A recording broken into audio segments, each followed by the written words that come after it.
Değerli Kocabıyık'a dönelim. Biz aslında programın başından beri sivil toplum kuruluşlarının temsilcileriyle, orada çalışma yürüten kişilerle biraz konuşma fırsatı bulduk. Siz de aynı zamanda Demokrasi İçin Birlik koordinasyonundasınız. Yine 10 Ekim Barış Derneği eş sözcülüğü de yapıyorsunuz. Tam da aslında sürecin geldiği aşamayı konuştuğumuz böylesi bir tabloda siz nasıl yorumlarsınız? Yeterli düzeyde ilerleyip ilerlemediğini size de soralım. Çünkü bir yanıyla da bir tıkanıklık hali mi söz konusu ya da bilerek uzatılma hali mi devam ettiriliyor? Biraz aslında bu yönlü tartışmaların yapıldığı da bir süreç. Kaldı ki komisyon raporuna dönük ya da atılması gereken adımların hala atılmamış olması yönünde de eleştiriler var. Sizin yorumlarınız neler olur? Ben sözüme başlarken 54 sene önce ışığı hala bugün bizim yolumuzu aydınlatan Kızıldere ile başlamak istiyorum. Orada gösterilen devrimci dayanışma, orada gösterilen direniş ruhu bugün belki de en çok ihtiyacımız olan, bu topraklar için en çok ihtiyacımız olan ışık diye düşünüyorum. Orada hayatını kaybedenleri başta Mahir Çayan olmak üzere sevgiyle, saygıyla anıyorum. Dediğiniz gibi süreç başlayalı herhalde epey zaman oldu. Hani takip etmemiz de biraz zorlaşıyor. Çok kırılgan, bugüne kadar olmadığı ölçüde bir kırılganlıkla yürüdüğünü düşünüyorum ben bu sürecin. Mesela 2012-2013'te başlayan süreçte aralarında çok büyük farklılıklar var. Ben o zaman da bir sendikanın yöneticisiydim. O sürecin bir şekilde öznesi oldum. Ama o süreçte bu sürecin çok ciddi farkları var. Elbette o sonuçlar ya da farklılıklar bu sürecin gidişatını belirliyor. Şimdi ben süreci bilerek, özellikle devlet kanadı açısından bilerek yayıldığını düşünüyorum. Yani bir sonuç almadan, sürekli bir beklenti yaratarak, sürekli bir gelecek vaadiyle sürecin yavanlaştırıldığını ve yayıldığını düşünüyorum. Bir sonuç almaktan ziyade bakalım, bir görelim, birbirinin gücünü ölçmeye yönelik bir tavırla ele alındığını düşünüyorum. Yoksa bu süreç işte Bahçeli'nin 1 Ekim günü yaptığı açıklamayla başlayan bu süreç şimdi Kürt hareketi açısından PKK üstün düşeni yaptı. Kendini feshetti. Silahları yaktım dedi. Yakıyorum dedi. Ama bunun bir karşılığının oluşması gerekiyordu. Karşılığının oluşması için de böyle çok uzun boylu görüşmelere falan da ihtiyaç yoktu. Devletin tek taraflı kararlarıyla yapacağı işler vardı. Devlet bu adımları atmaktan imtina ediyor diye düşünüyorum. Elbette bölgede gelişmeler, yani Gazze, Suriye'de Rojava'ya yönelik, Alevilere yönelik katliam girişimleri, bunlar önemli. Şimdi bir de İran'la İsrail ve ABD'nin saldırısı ve onun bir bölgede yarattığı belirsizlik de var. Herkes bence, herkes dediğim devlet açısından söylüyorum, bu belirsizlik ortamında bir adım atmaktan imtina ediyor gibi geliyor bana. Burada aslında bizlere, sivil toplum kuruluşlarına ya da Demokrasi İçin Birlik gibi platformlara büyük görev düşüyor. Bu büyük görev en temelinde bu barış sürecinin Türkiye'nin ve hatta bölgenin demokratik bir yapıya kavuşturulmasıyla özdeşleşmesi gerekmekte. Yoksa barış süreci kendi başına başka bir mecrada da yürüyebilir. Şimdi bu barış süreci için çok çeşitli şeyler söyleniyor. İşte Erdoğan kendi Cumhurbaşkanlığını bir dönem daha garantiye almak istiyor. Olabilir, hani onu bilmiyorum. Niyet okuma üstünden bir şey yapamayız. Ama burada bize düşen, bu süreç bir barış süreci olacaksa, bana göre bir barış süreci değil hala. Barışı inşa edebileceğimiz bir yola adım attık. Ama bir barış sürecine girmedik ne yazık ki. çok da meşakkatli olacağını düşünüyorum bu sürece girmenin. Dolayısıyla bizlere düşen iki önemli nokta var. Bu sürecin kırılganlığını ortadan kaldırabilecek güçlerden, dengelerden en önemlisi ülkemizdeki sivil toplum kuruluşları ya da sivil toplum kuruluşlarının oluşturduğu Demokrasi için Birlik gibi platformlar. Birincisi bunların bu barış sürecine ilişkin bir tutum oluşturması, tutum geliştirmesi gerekiyor. İkincisi biz bunun dışında, yani bu yürüyen sürece müdahale etmenin dışında barışın toplumsallaşması için en başta kendi kitlemiz olmak üzere, kendi üyelerimiz, kendi çevremiz olmak üzere buradan barış mücadelesinin ne olacağını, nasıl olacağına dair çalışmaları bu süreçle beraber ama aynı zamanda süreçten de bağımsız olarak sürdürmemiz gerekiyor diye düşünüyorum. Bu barış sürecinin kırılganlığını belki bu şekilde engelleyebiliriz. Yoksa herkesin hiç şüphesiz başka bir niyeti vardır, başka bir düşüncesi vardır, başka bir isteği vardır. Ama mesela kendi açımdan söylüyorum. Örneğin ben bu barış sürecinde Rojava'nın göz ardı edilmeden, Rojava çünkü bizim mutlu ki yakın gelecek açısından bir gelecek tahayyülümüz oldu. Orta Doğu gibi bir bataklıkta, öyle söyleyeyim, bir umut ışığı oldu. Kadın egemen bir toplum, kadın egemen bir yönetim biçimi, demokratik bir ilişki biçimi, benzer şeyler. Yani o yeşerdiği topraklarda bugüne kadar belki de olmamış biçimde bir örneğin Rojava'nın bir model olarak da hepimiz tarafından benimseyebileceğinin altın çizilmesi gerekiyor. Biz bir barış mücadelesi sürdüreceksek, barış için bir çaba göstereceksek, Rojava'yı göz ardı etmeden, Rojava'da atılan adımları göz ardı etmeden, yani bölgemizde atılan adımları göz ardı etmeden sürdürmemiz gerekir diye düşünüyorum. Bizim barış talebimiz ya da barış mücadelemiz gelecek tahayyülümüzden başka bir anlam taşımamakta. Barış mücadelemiz gelecek tahayyülümüzde içeren bir noktada olması gerekiyor düşünüyorum. Sözü çok uzattım ama bir noktayı da 10 Ekim katliamıyla ilişkilendirerek söylemek istiyorum. Şimdi adalet talebinizin de devam ettiği bir noktada duruyorsunuz Tarda. Evet. Biz 10 Ekim 2015'te bir katliam yaşandı. Ama 10 Ekim 2015'e gelinceye kadar benim şimdi aklımda kalanları sayayım. Mayıs ayı içinde HDP'nin Adana ve Mersin binalarına IŞİD tarafından saldırıldı.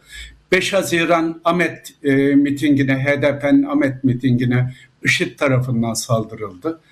Orada 5 arkadaşımız hayatını kaybetti. 20 Temmuz'da Suruç'ta 33 kardeşimizi kaybettik IŞİD saldırısıyla. Ve ondan sonra bizim 10 Ekim Ankara Garı katliamı oldu. Biz 10 senedir bir barış, adalet mücadelesi sürdürüyoruz. 10 seneden daha fazla oldu artık, 10,5 sene. Ama biz hiçbir zaman bu adalet mücadelesini barış mücadelesinden ayrı tutmadık. Adalet mücadelesinin aslında bir barış mücadelesi olduğunu, onun dışında yürütülen bir barış mücadelesinde aynı zamanda bir adalet mücadelesi olduğunun bilinciyle hareket ettik. Şimdi bakın 2015 yılı Türkiye'nin en karanlık yıllarından biri. Ve 2015'te başlayan bir süreç, işte 2016'da darbe girişimi, ondan sonra KHK'liler, ondan sonra işten atılmalar, Hendek savaşları, şehirlere saldırılar, Yüksekova, Cizre, Şırnak, Sur, bütün bunlar en netameli Türkiye'nin 10 yılı diyebiliriz. En kanlı, en karanlık 10 yılı diyebiliriz.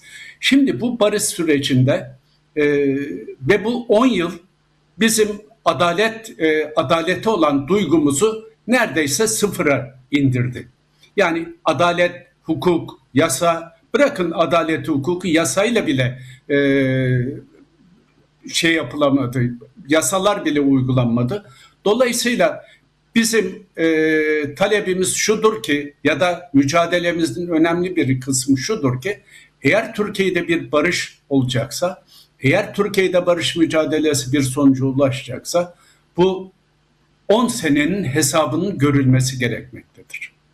10 senenin hesabı görülmeden, başta IŞİD saldırıları olmak üzere barışın gerçekleşmesi, demokrasinin yerleşmesi mümkün değildir diye düşünüyorum. Ben bu anlamda barış mücadelesinin adalet mücadelesiyle ayrılmaz bir parça olduğunu, kendi yaşadıklarımızdan da hareket ederek altını bir kez daha çizmek istiyorum. Değerli İshak Kocabu'ya dönelim. Tam da aslında kaldığımız yerden. Herkes kendisinin aslında taleplerini biraz da dile getiriyor. Kimi samimiyet testlerinden bahsediyor konuklarımızın. Bunlardan bir tanesini değerli kalmaz hasta tutsaklar olarak nitelendirildi. Değerli Yasemin Özgün yine barış akademisyenlerinin durumunu, KHK'ların durumu olarak özetledi. Kuşkusuz böyle bir çerçeve de ortaya çıkıyor ama ben size şunu sormak istiyorum tam da bu noktada. Sürecin başarıya ulaşması size göre hangi kriterlere bağlı artık bu saatten sonra? Çünkü bunun parametrelerini belirleyecek olan kimi etkenlerin de olması gerekiyor. Biz bunları belki barış yasaları olarak nitelendirdiğimiz yasal düzenlemeler diyoruz ya da sizin varsa bu noktada kriter olarak gördüğünüz kısımları buyurun siz açın lütfen. Biraz önce güven meselesi konuşuldu. Onunla başlamak istiyorum. Şimdi Murat arkadaşımız toplumun pek çok kesiminin barış isteği içinde olduğunu söyledi. Doğrudur. Ama barış isteği ne yazık ki tek başına bir güven tesis etmiyor. Nasıl tesis etsin? Bizim ülkemiz için söyleyelim. 1990'lı yıllarda PKK tek taraflı ateşkes ilan edildi. Daha ateşkesin ne olup ne olmadığı belli olmadan bu ülkenin Cumhurbaşkanı öldü. Ve ondan sonra Türkiye o güne kadar görmediği vahşeti yaşadı. Yargısız infazlar, asit kuyuları, köy boşaltmaları, köy yakmaları, yani akıl almaz bir vahşet döneminden geçtik. Barış süreci ya da ateşkesin anlamı ortadan kalktı. 2012-2013 yılında başlayan barış süreci 2015'te demin de söyledim, çok ağır bir karşılık buldu. Yani başta IŞİD'ler eliyle yapılan bu katliamlar çok açıktır. Yani devletin göz yumduğu, yol verdiği, desteklediği, sırtını sıvazladığı bir katliamlara dönüştü. Dolayısıyla nasıl bir güven, yani 2015'te barış masası niye devrildi? Ben şimdi öğrenmek istiyorum hakikaten. Biz niye öldük? Suruç'taki arkadaşlarımız niye öldü? O IŞİD katliamları niye oldu? Başta Yasemin Hoca olmak üzere barış akademisyenleri 1200-1300 arkadaşımız niye içsiz, evsiz, yurtsuz kaldılar? Ya da daha pek çok şey. Cizre'de niye Bodrumlara saldırıldı? Şimdi yani o barış masasının devrilmesinin bir sonucu. Dolayısıyla 2025 yılına geldiğimizde, 2024 yılına geldiğimizde başlayan bu sürecin bir güvensizlik içermesi ben kişileri açısından, bizler açısından normal olduğunu düşünüyorum. Çünkü bu kadar kırılgan oluşturulan bir süreç, bakın daha adında bile ne demek terörsüz Türkiye? Kimin terörü? Peki kadınlara yönelik teröre ne diyeceğiz? Nasıl bir adlandırma yapacağız? Ya da işte kayyum atamalarına ne diyeceğiz? Belediyelere yapılan, başta İstanbul Büyükşehir Belediyesi olmak üzere, Esenyurt Belediyesi olmak üzere, kent uzası dediği demokratik ittifaklara yönelik saldırılara ne diyeceğiz? Onlara terör değil mi? Terörsüz Türkiye ise evvela bunları kaldırmaları lazım.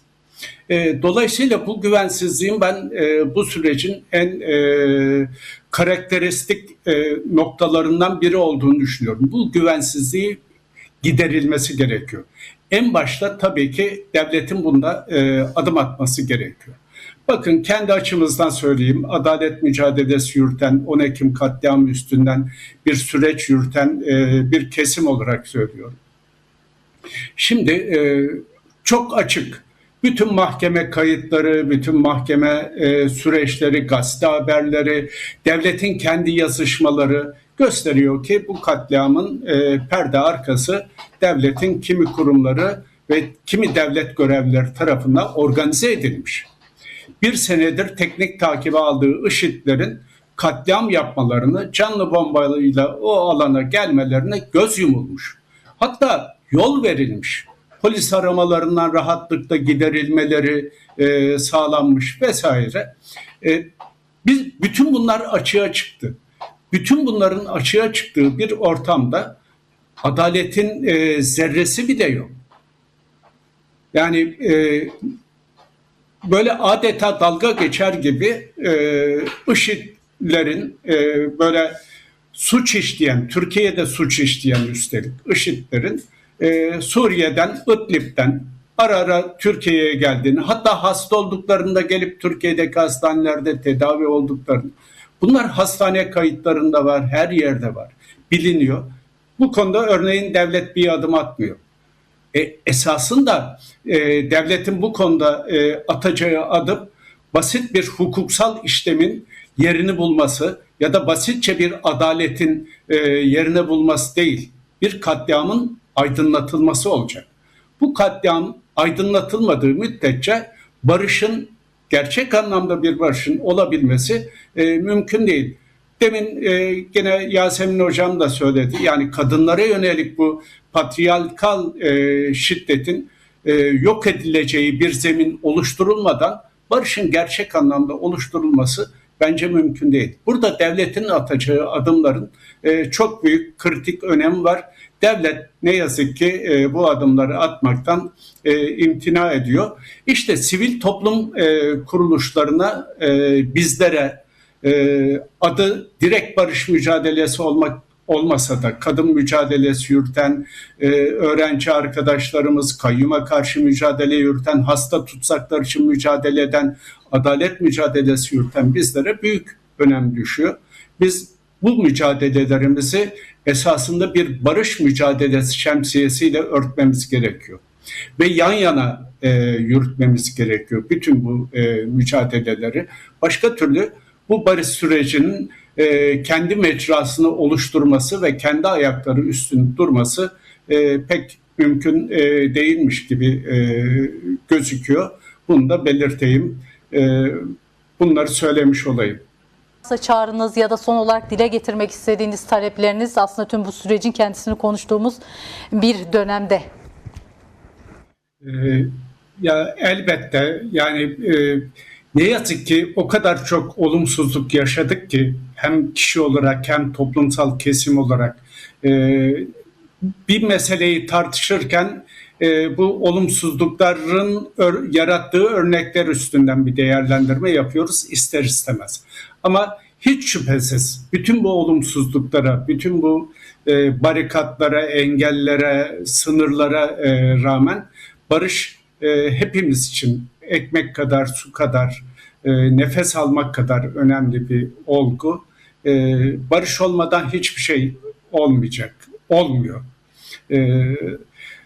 Şunu da gördük, özellikle son yıllarda yaşananlar, bölgede yaşananlar. Yani tek Türkiye'de barış olmayacak. Olursa bölgede olacak, Suriye'de olacak, Irak'ta olacak, İran'da olacak, Filistin'de olacak. Bunlar birbirinden bağımsız değil. Aksine birbirine ne kadar uzak, ne kadar birbiriyle alakası gibi dursa da yaşanan gelişmeler bize gösterdi ki bunların birbiriyle son derece ilintisi var. Orta Doğu'da Kürt halkına bir statü tanınmazsa barış olmayacak. Bu herkes biliyor artık. Suriye'de koloni durdukça barış olmayacak. Ama Rojava oldukça barış umudu her zaman olacak. Türkiye'de barış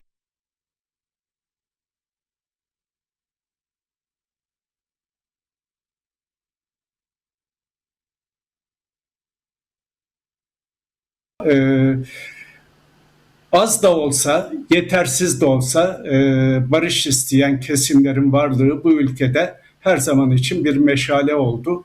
O meşaleyi elbette ki sürdüreceğiz ta ki barış gelinceye kadar, ta ki bizim açımızdan biz her ay 10 Ekim katliamı için her ayın 10'unda bir anma yapıyoruz. Her ayın 10'unda da sözümüze kaybettiğimiz 104 arkadaşımıza barış sözümüzü yerine getirmek için buradayız diye başlıyoruz. Ona devam edeceğiz, mücadeleye devam edeceğiz. Çok teşekkür ediyorum değerli İshak Kocabıyık, değerli yorumlarınız ve katkılarınız için. Ben teşekkür ediyorum. Diğer katılımcı arkadaşlara da teşekkür ediyorum. İyi yayınlar. Çok teşekkürler.